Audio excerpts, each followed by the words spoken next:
Olá a todos.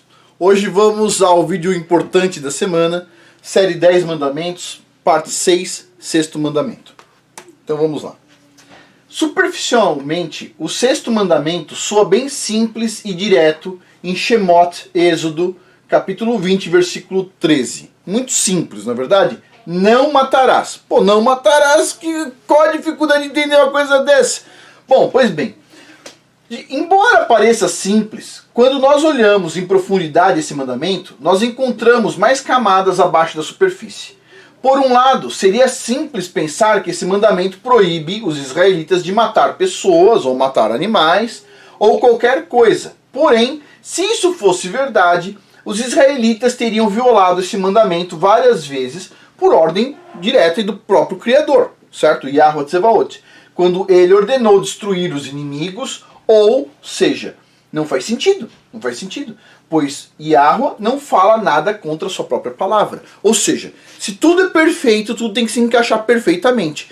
Como Criador, ele falaria para as pessoas assim, ó, o mandamento, não matarás, agora vocês vão lá e vão matar os inimigos. Não faz sentido, percebe? Então, existe uma profundidade aqui. Não é uma coisa tão superficial quanto as pessoas dizem. Não pode matar galinha para comer, não pode, não sei o que as pessoas falam. Não é isso, ok? O que significa esse mandamento? Vamos lá. Também, ó, não se esqueça das leis de Levíticos sobre a dieta relacionada a animais puros. Veja em Levíticos, Vaikra, capítulo 11. Nessa questão de dieta alimentar, não é considerado pecado abater um animal puro para se alimentar dele. Inclusive, é claramente permitido na Escritura e especificado por Yahweh quais animais podem ser consumidos e quais animais são abomináveis para nós. Certo? Então você pode sim abater um animal.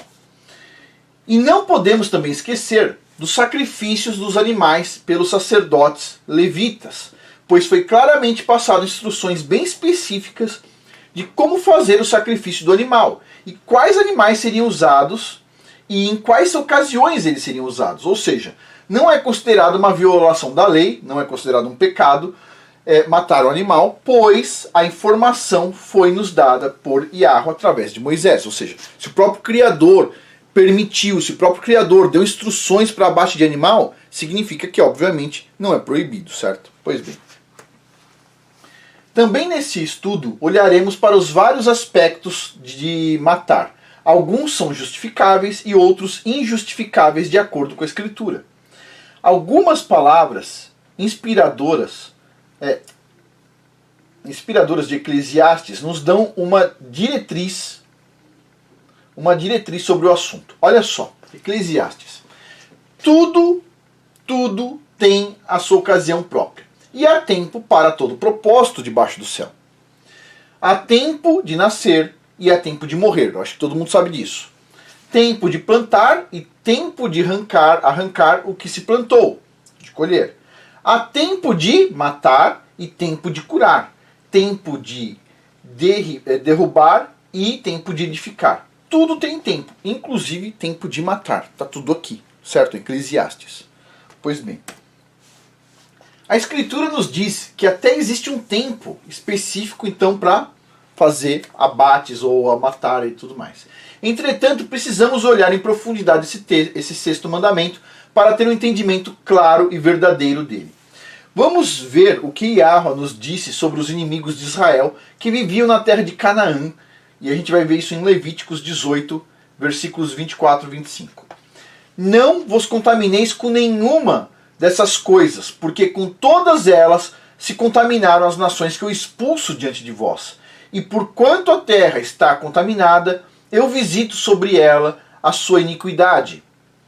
E a terra vomita os seus habitantes. Ou seja, primeiro temos que entender que o povo de Canaã, especificamente, estava amaldiçoado muito tempo antes de serem expulsos da terra de Canaã, como a gente pode ver em Bereshit, Gênesis, capítulo 9, versículo 25.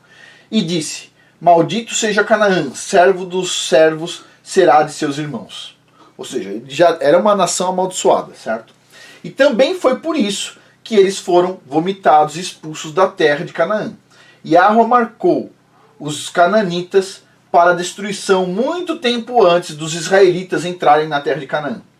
Como a gente pode ver lá em Bereshit. Ou seja, as pessoas falam o seguinte: espera um pouquinho, mas por que os israelitas entraram na terra de Canaã e, nossa, devastaram todas aquelas pessoas e tudo mais? Aquelas pessoas, elas já estavam condenadas antes de eles entrarem.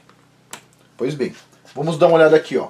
Então disse Yahweh a Abraão: sabe com certeza que a tua descendência será peregrina em terra alheia, e será reduzida à escravidão, e será afligida por 400 anos.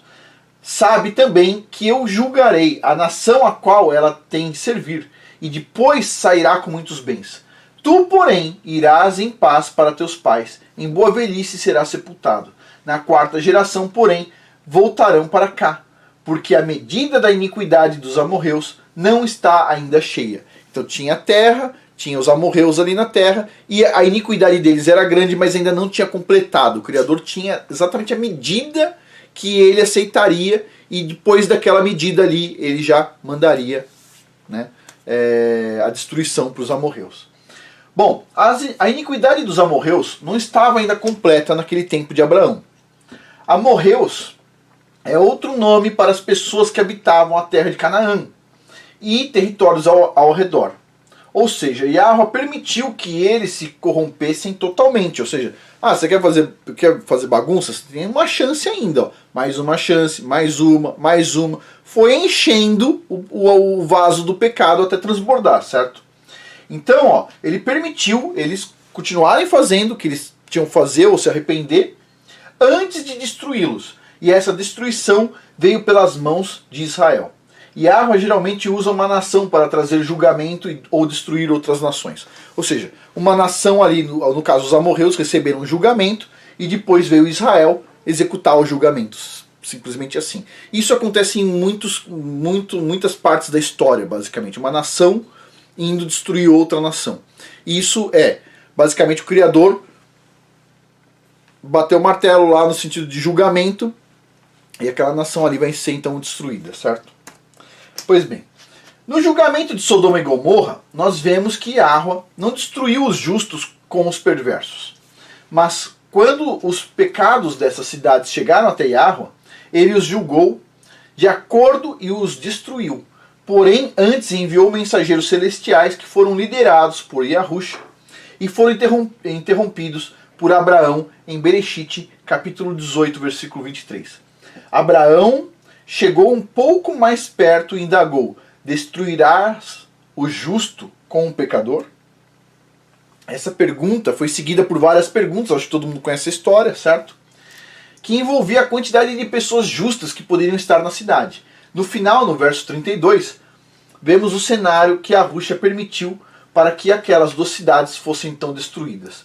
Ele disse assim, Bereshit, capítulo 18, versículo 32. Disse ainda Abraão: ora, não se ire, ó Yahweh, pois só mais desta vez falarei. Se porventura se acharem ali 10 pessoas justas, ainda assentiu Yahweh, por causa dos 10, não destruirei a cidade. Se tiver 10 ali, não vou destruir.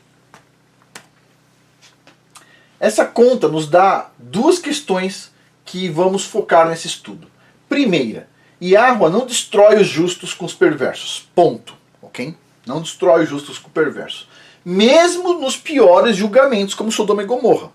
Mesmo nos piores julgamentos. Ou seja, a destruição de uma cidade inteira, né? Ainda assim, ele não vai destruir ali, no caso, se tiver justos ali dentro.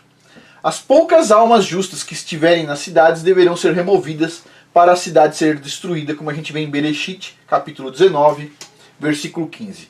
E ao amanhecer, os anjos apertavam com Ló, dizendo: levanta-te, toma tua mulher e tuas filhas, que aqui estão, para que não pereças no castigo da cidade. Ou seja, ele está pegando o justo e falando assim: sai fora que a gente vai acabar com tudo aqui, certo? Então assim, ainda assim, um justo ali teve que sair da cidade, certo? Pois bem, esse tipo de pecado e maldade que aconteceu em Sodoma e Gomorra, todo mundo já sabe, eu não preciso falar dos pecados que Sodoma e Gomorra tiveram, o quanto absurdo, quanto nojento, etc. Não preciso falar, certo? Esse tipo de maldade é o que garante a ira e punição vinda de Yahweh. E o mesmo se pode dizer de outras nações que foram destruídas por espalhar perversidade entre os cidadãos. Por que eu estou falando isso aqui? Vocês já vão entender mais pra frente, espera um pouquinho. Vamos lá. E é por isso que vimos os israelitas saírem da cidade em cidade, matando então todos na terra de Canaã. Um caso para se comentar seria de Jericó, no qual Josué enviou espiões antes de invadi-la. Foi-nos contado que a prostituta Raabe, que ajudou os espiões, foi poupada, e nos foi dito que ela foi justificada pelos seus trabalhos. Olha que interessante essa parte. Exemplo semelhante ao de Raabe. Então, aqui está em Tiago, tá? Novo Testamento. Novo Testamento. Tiago, capítulo 2, versículo 25. Vamos lá. Exemplo semelhante ao de Raabe. A meretriz. Não foi ela aceita por Yahweh pelas obras?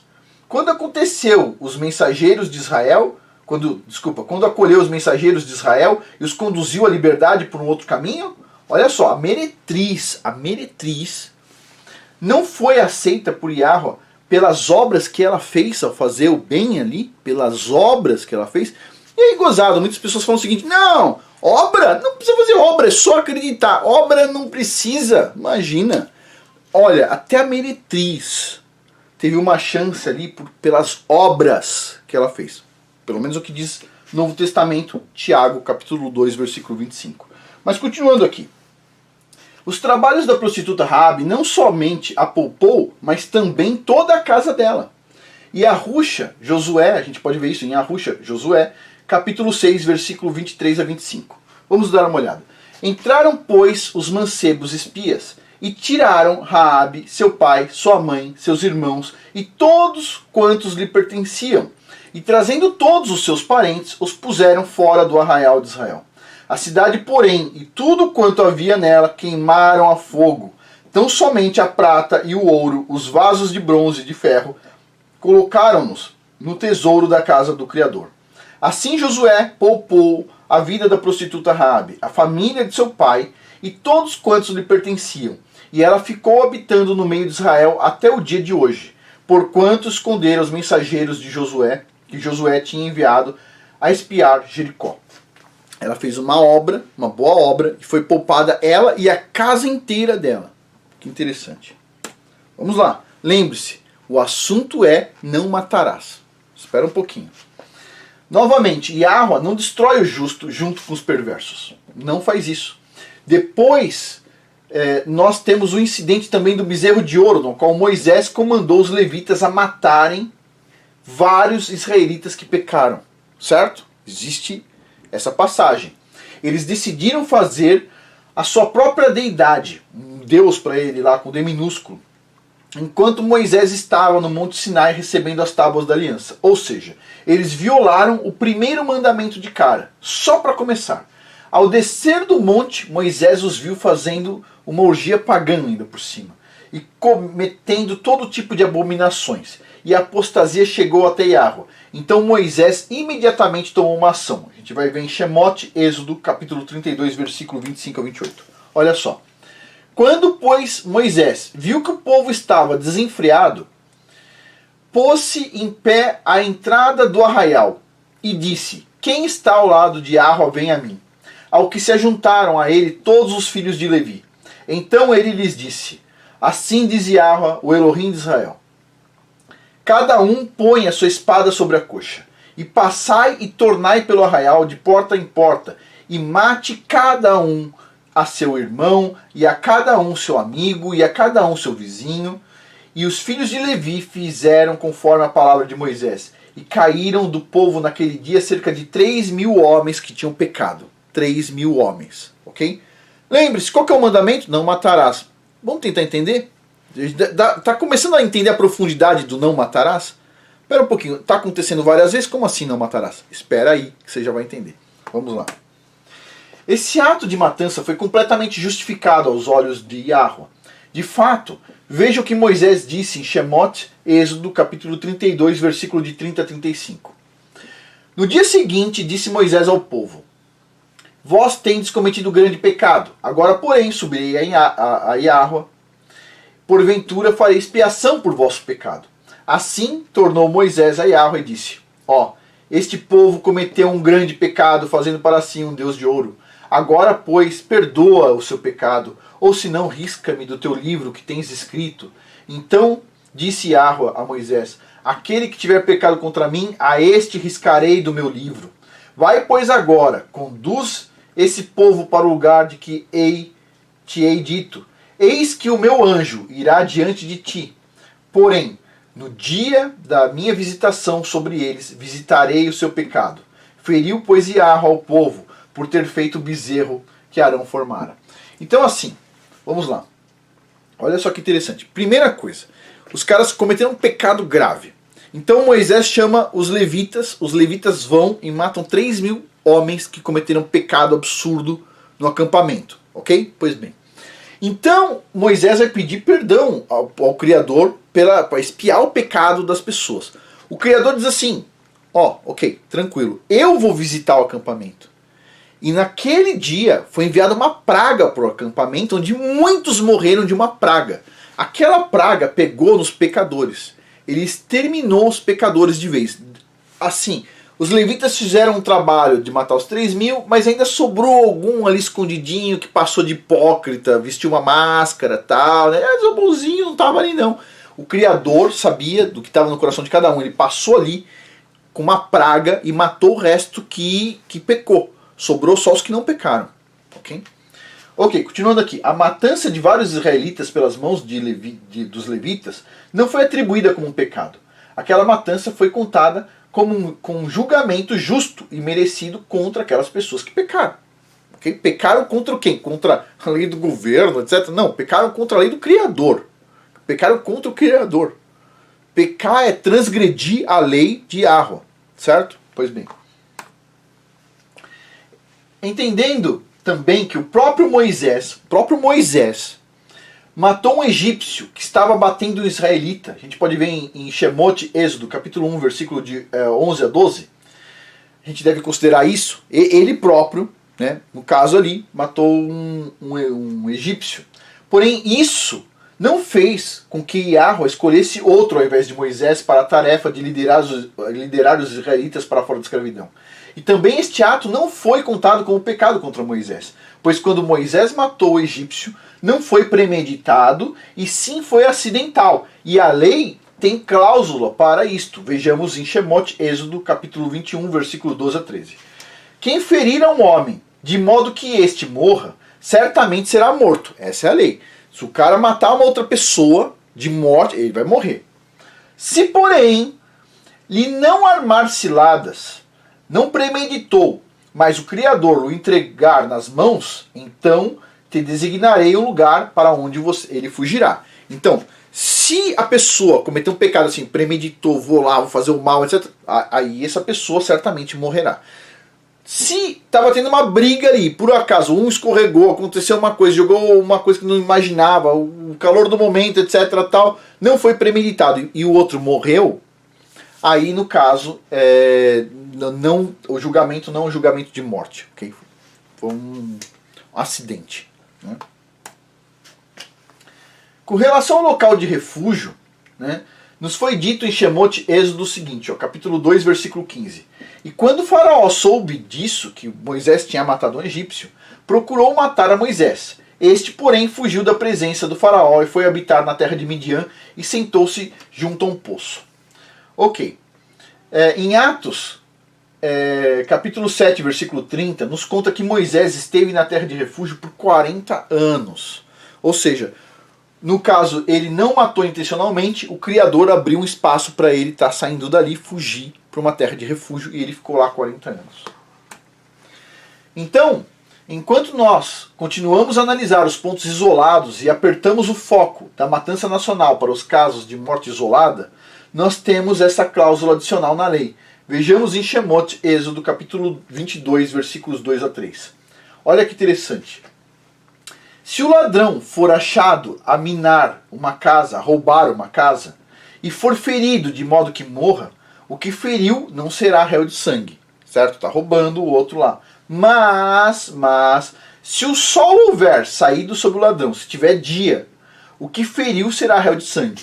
O ladrão certamente dará indenização, se nada possuir, será então vendido por seu furto. Então assim, como é que funciona a regra? A regra é assim, se um ladrão entrou na sua casa para roubar coisas de noite, ou ele está por fora roubando alguma coisa de noite, na lei, especificamente, não estou falando das leis dos países, cada um segue a lei do seu país especificamente, eu estou falando do que está na Bíblia, certo? E aí as pessoas estão em países diferentes, as pessoas estão fora de Israel, basicamente, e lá em Israel também hoje em dia tem outras leis, tem que esperar tudo vir o Messias.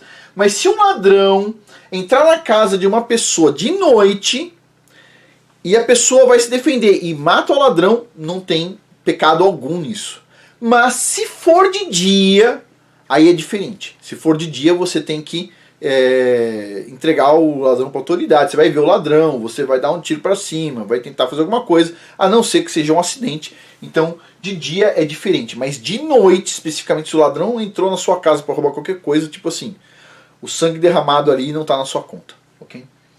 Pois bem, o ladrão, então, nesse caso, se ele roubou alguma coisa, certamente terá que indenizar, ó, terá que indenizar a pessoa, e se nada possuir, aí vem uma questão daquela época que ele teria que ser vendido e para pagar o furto, né? O cara não tem nada além dele mesmo. Ou seja, o ideal é o que? As pessoas não roubarem, obviamente, né? Muitas pessoas falam o seguinte, mas isso é certo ou errado? A questão é, o cara não deve roubar, ponto. Pois bem, continuando aqui.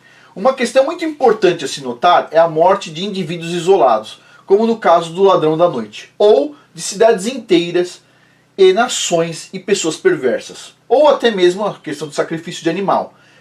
Tudo isso tem apenas um propósito. Tudo que está relacionado a isto aqui, a uma morte, tem um propósito, ok? Que é livrar a terra do mal. De outra forma, matar não é aceito pela lei. No livro de Levíticos nos foi dito o seguinte, ó, Vaikra, capítulo 19, versículo 17. Não odiarás o teu irmão no teu coração. Não deixarás de repreender o teu próximo e não levarás sobre ti pecado por causa dele. Pois bem, então tem esta passagem aqui, certo? E o que está falando é o seguinte, não odiarás o teu irmão no teu coração. Não deixará de repreender o teu próximo também. Repreender é importante. E não levará sobre ti o pecado por causa dele. Ponto. O que isso tem a ver com não matarás? Espera um pouquinho. Vamos lá. Ler essa lei de primeira parece que ela, não, na verdade, não está conectada com esse estudo. Mas Yahushua, o Messias, nosso Redentor e Rei, conecta essa lei com o sexto mandamento em Matitiarro, Mateus capítulo 5, versículo 21 a 22. Diz assim, ouviste que foi dito aos antigos, não matarás, e quem matar será réu de juízo. Eu, porém, vos digo que todo aquele que se encolorizar contra seu irmão será réu de juízo. E quem disser a seu irmão algumas outras coisas também, etc. Tal. Então assim, olha só o que ele está falando aqui. Porém eu vos digo, aquele que ficar nervoso, com raiva, ódio contra o seu irmão, esse já será réu de juízo. Como se tivesse matado, basicamente. Então, continuando. Alguém pode facilmente perder a conexão com a definição da lei de não matar na sentença de Yahushua. Mas, está bem claro, olha só. Por estar com raiva do próximo, do seu povo, sem nenhuma causa justa, isso te deixa como culpado e merecedor de julgamento. E é como começar a premeditação de um assassinato. Examinando isso profundamente, podemos ver que o fato de odiar o seu próximo poderá te levar ao assassinato. Então vamos ver esse caso importante aqui, que é Esaú e Jacó. Bereshit, capítulo 27, versículo 41. Depois disso passou Esaú a odiar o seu irmão Jacó, por causa da bênção que seu pai lhe determinara. E prometeu a si mesmo, estão próximos os dias de luto do meu pai, então matarei o meu irmão Jacó. Então ele está premeditando, ele falou, vou esperar passar o luto, depois ele ia lá executar o irmão, ok? Pois bem, e aí o que aconteceu, basicamente? Deixa eu ver aqui. O que aconteceu foi o seguinte, Jacó foi morto, Jacó fugiu, basicamente. Ele foi lá para a casa de Labão, certo? Então ele saiu. O Criador deu abertura para Jacó fugir ali, certo? Por que Jacó não foi morto? Jacó não foi morto porque o Criador decidiu, ó, ele está saindo fora. Liberou, falou, sai, foi, certo? Mas se o Criador não tivesse já colocado Jacó para andar, Esaú teria matado ele, certo? Então Esaú ele vai ser julgado, ele é julgado por premeditação, ele está querendo matar. Ele só não matou porque o Criador interviu. Ele falou, ó, liberou Jacó para sair fora. Mas ele queria muito matar Jacó. E ele queria tanto que, ou seja, ele vai ser julgado por isso. Como basicamente, lembre-se, não matarás, para começo de conversa, o correto era não assassinarás.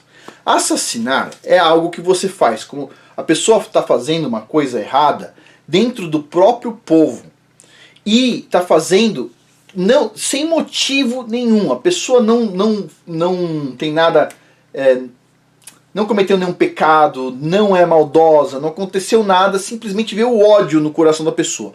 Por mais que o cara que está com ódio, por exemplo, ele não mate o outro, por vários motivos, é porque não sabe o endereço do outro, ou é porque o cara não tem coragem de fazer, não importa o motivo. O simples fato dele ter ódio de uma outra pessoa que está cumprindo os mandamentos normalmente, o simples fato disso, ele é um homicida. Ele vai ser julgado como homicida. Ele só não executou o homicídio porque ele não teve oportunidade, não teve as ferramentas, senão ele teria feito. O simples fato de ter esse ódio, você já começa, a pessoa já está se colocando na posição de vai ser julgada por isso, certo? Pois bem.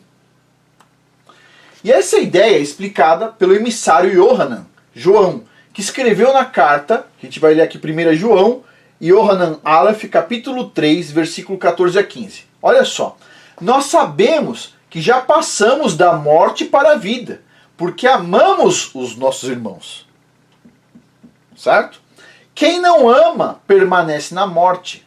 Todo que odeia o seu irmão é homicida. Todo que odeia o seu irmão é um homicida. E vós sabeis que nenhum homicida tem a vida eterna, permanecendo então nele. Não vai ter. Então o que acontece? O simples fato da pessoa odiar um irmão israelita, que não tem nada, o cara não está fazendo nada contra a lei, ele tem um ódio por algum motivo, alguma inveja, qualquer coisa, não importa. O simples fato de odiar o irmão, aquilo ali, a pessoa vai ser julgada como homicida. Então assassinar, começa onde? Começa, o mandamento não é não matarás, é não assassinarás. E assassinar começa lá na premeditação, certo? A pessoa está lá premeditando fazer o mal ou ter ódio por uma pessoa que não fez nada contra a lei, certo? Pois bem, então, continuando aqui. E é isso então que o sexto mandamento nos comanda quando diz em Shemot, não matarás, não assassinarás, né? E tem mais, ó, se o seu irmão não pecou perante a lei de Yahweh, você não pode odiá-lo, ou você será julgado como homicida. Tudo isso que está indicando na Bíblia, basicamente. Ou seja, não assassinarás o seu irmão, não assassinarás. No caso, por exemplo, quando vem o julgamento do Criador e ele dá instruções claras para os israelitas fazerem determinadas coisas, isso não está aí. Por quê? Porque essas pessoas, no caso, estavam pecando.